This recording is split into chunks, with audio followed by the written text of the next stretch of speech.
So, let's talk about dads. What do you remember about your dad, huh? He was cold. He was calculating. He never told me he loved me. He never even told me he liked me. You are a vain, greedy, cruel boy! And you are an old man and a fool! You would tell all the other children that he was your father, but that he was out of town. Shooting Knight Rider or touring with his band in Germany. Cos. Yeah, I know, but you can't just show up. She's my daughter. You don't know the first thing about being a father. The MCU kinda has some daddy issues going on, doesn't it? From the distance between Tony and Howard to Ego straight up giving Meredith Quill cancer, the franchise's relationship with father figures is as long and complicated as the characters' relationships with their own dads. Some good, some bad, and all of them fascinating, the fathers of the MCU have been hinting at the greater themes of the films since the very beginning. Before I go any further, I want to give credit where credit is due. This video was heavily inspired by the Take's one marvelous scene, Tony versus Thanos. Their insight and production quality far outweighs my own, and I'll be leaving a link to their video that should be appearing right now, as well as in the description. But while their video focuses largely on the fatherhood of both Tony and Thanos, I hope to cover more of the characters in my own exploration of the topic. With that out of the way, let's dive into the wonderful world of dads. Perhaps the most obvious place to start would be with Tony Stark, El Presidente of the MCU and the first to delve into the issues of a fractured relationship with one's father. Since his first appearance in the timeline in Captain America, the First Avenger, Howard Stark has come off as something of an emotionally stunted man who lives for a heady combination of work and pleasure. When he's not harnessing the power of vibranium, he's mostly looking to blow off steam, and it comes as a surprise to those who knew him during the war that he ever settles down in the first place. I only knew him when he was young and single. Oh, really? You two knew each other? Tony visibly bears these scars, initially by mimicking his father's behavior from early in life, before similarly cooling off. But even when his domestic life seems to be coming together, a lifetime of doubt and anxiety catches up to him. I want to sleep downstairs. Tinker with that. Of course, even before the events of ENDGAME, he gets a chance to make up for his father's mistakes, but we'll come back to that later. Things aren't looking much better on the other end of the world tree either. Odin may have traded his eye for infinite wisdom, but apparently parenting skills weren't part of the deal. At first, it seems his opinion of his sons is reflected in their physical appearances. Thor is the golden boy, and Loki is the black sheep. But the events of his first movie show that Thor's relationship with Odin is nearly as fraught as Loki's. As king of Asgard. But you're not king! There's a good deal more trust between them, but even that is frayed by the events of the Dark World, where Thor is forced to watch his father succumb to the pitfalls of old age. His men will fall on 10,000 Asgardian blades. And how many of our men shall fall on theirs? As many as are needed! Here, their positions are reversed, and Thor finds himself no longer seeking his father's approval over the well-being of the kingdom. Even then, after the day is saved and Loki disguises himself as Odin, he knows to lay it on thick for Thor's sake. If I were proud of the man my son had become, even that I could not say. It would speak only from my heart. Loki, of course, is a whole other bag of worms when it comes to his relationship with his father. He's not my father! Okay, yikes, settle the fuck down, my dude. His route down the path to villainy starts after he realizes he was adopted and yells Odin into a coma. Not unlike Thor, he seems caught between trying to earn his affection and rejecting it outright. Even after pushing him away, usurping his throne, and banishing him to a retirement home on Earth, truly the fate of the damned, Loki is visibly affected when Odin praises him and voices his love in his final moments. These aspects of Thor and Loki are ingrained so deeply within their personalities, they even make mention of it when Thor believes Loki is dying in his arms. I'll tell Father what you did here today.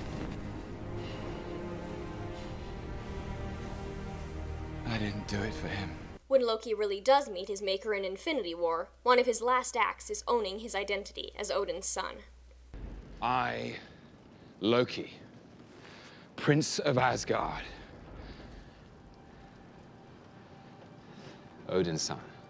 Odin isn't the only space dad who leaves a lot to be desired either. Peter Quill never knew his father as a child, being raised by his single mother until her death from brain cancer.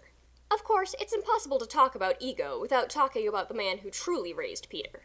In Guardians of the Galaxy Volume 1, Yondu is portrayed as something of a villain, having seemingly kidnapped Peter and put him to work like some sort of intergalactic Oliver Twist. Threats to his safety and constant hazing are the order of the day, and by the time he reaches adulthood, Peter has clearly grown to resent Yondu's treatment. 20 years you've been throwing that in my face! Like it's some great thing not eating me! Normal people don't even think about eating someone else! By the events of Volume 2, Yondu has come to realize that he's pushed Peter away just in time for Ego to enter the picture. He models himself as a sort of dream dad, simply radiating cool and engaging in the sort of wholesome activities Peter felt robbed of as a child. Like a perversion of the Judeo-Christian God, he offers his son a place in his personal paradise as well as his cosmic powers, only to reveal his true motives at the last minute. This gives Yondu a chance to step in and redeem himself, uttering the most iconic line of the film. He may have been your father, boy, but he wasn't your daddy. One can hardly talk about fatherhood in Guardians of the Galaxy without addressing the big purple elephant in the room. Gamora's pushing for Peter to forge a relationship with Ego is no doubt born out of her own deeply troubled relationship with the universe's most ambitious eugenicist. Long before he ever snapped his fingers, Thanos was a truly repulsive villain, stealing the children of his victims and searching the recesses of the cosmos for lost souls, molding them into lackeys and warlords through unspeakable abuse. As a child, my father would have Gamora and me battle one another in training. Every time my sister prevailed, my father would replace a piece of me with machinery. The evidence of his treatment is seen clearly in Gamora, who would have gladly had Peter kill her to keep Thanos from getting his hands on her again. Swear to me on your mother. Nebula, for her part, is an animalistic, ill-tempered ball of aggression who can barely function socially at the best of times. While Gamora and Nebula were raised as his daughters, even those he recruits in adulthood are referred to as his children and treated thusly. Looking at his recruits in Infinity War, it's impossible to tell who was reeled in with the promise of power and who was ripped from their parents' arms. Whew, that got heavy, didn't it? Hey, can we get some good dads in here? Let's set our sights back on Earth for a bit. In a stunningly rare example of a royal family with a healthy dynamic, Prince T'Challa of Wakanda shares a close bond with his father, T'Chaka. His first appearance in Captain America: Civil War is fueled by the desire to avenge his father, leading him to blindly chase down the wrong man. Task force will decide who brings in Barnes. Don't bother Miss Romanoff. I'll kill him myself. It's only when he finds the true culprit that he realizes he's not living up to the man T'Chaka raised him to be, and rather than seeking bloody revenge, he turns his father's killer over to the authorities. When T'Challa returns to Wakanda and is crowned king, he gradually comes to terms with the fact that his father wasn't as infallible as he thought, and seeks to make amends to his mistakes over the duration of his reign. You are wrong! All of you are wrong! To turn your backs on the rest of the world! In life, he all but worshipped his father, but after his death, that adoration matures into a healthy respect. This is reflected in the color palette of the Veld when he communes with T'Chaka's spirit, swapping out intense, dreamlike purples for more realistic hues. And let's not forget the heroes, both former and current, who make for fine fathers. After spending 3 years in jail for petty crimes, Scott Lang is reunited with his young daughter, Cassie. While they were separated when she was only a toddler, they were obviously close in the short time they had together, and Cassie adores him to this day. You're her hero, Scott. Just be the person that she already thinks you are. His entire motivation for becoming Ant-Man is to earn enough money to pay child support so his ex-wife will grant him visitation rights. It's his love for Cassie that gives him the courage to enter the quantum realm, knowing he might not ever return. I love you, Cassie. Scott's relationship with Cassie acts as a mirror for his mentor's relationship with his own daughter. After his wife Janet was lost to the quantum realm, Hank Pym raised their daughter Hope on his own, instilling a love of science in her and trying to protect her where he failed his wife. While they are close and work together as partners, their relationship is fractured by his unwillingness to tell Hope what happened to her mother, and it's his fear for her safety that led him to seek out Scott in the first place. We don't have time to screw around. Please, He is listen a criminal. to me, please. I'm your daughter. No! Needless to say, her frustration at him trusting a random crook over her is more than understandable. Still, the first movie ends on a high note for them, with Hank having learned to trust Hope as an adult who can take care of herself, symbolized by his gifting her her own suit. It's about damn time. Of course, it would be remiss to talk about fatherhood in the MCU without turning our attention to a certain kid from Queens. While we never see him in this iteration of Spider-Man, pop culture osmosis and 2 previous franchises tell us Peter Parker is living under the shadow of his Uncle Ben's recent death, leaving the young man without a father figure. Enter Tony Stark, initially seeking to recruit the web-slinger, but immediately striking up a sort of camaraderie with the boy. While Peter is starstruck and desperate to live up to his hero's expectations, Tony is significantly less sure of what to make of this new relationship. He clearly cares about Peter, lecturing him as any parent would when he steps out of line, and even going out of his way to give encouragement despite his own obvious discomfort.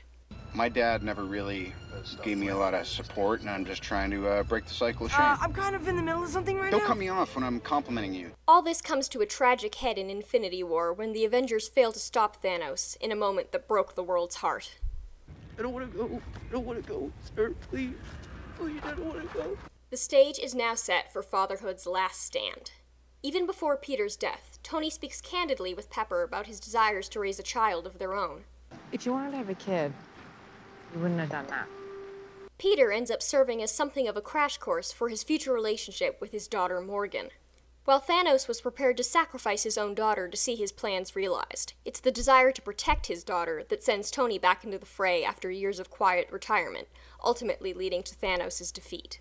By becoming the good, loving father he never dreamed he could be, Tony is able to destroy Thanos and save the planet, paving the way for a generation of new fathers to raise their children. Whoa, hey, did I actually manage to finish something topical in a timely fashion? Hot damn! I'd like to thank my girlfriend for lighting a candle under my ass to make this video while it's still relevant, and it's only right that I mention my own dad. Thank you for sitting with me through all 22 of these films over the last 11 years, old man. I inherited my passion directly from you, so in a way, these dorky essays are entirely your doing. So thank you. Thank you for being there for me, for instilling your values in me, and just for being my dad. I love you 3000.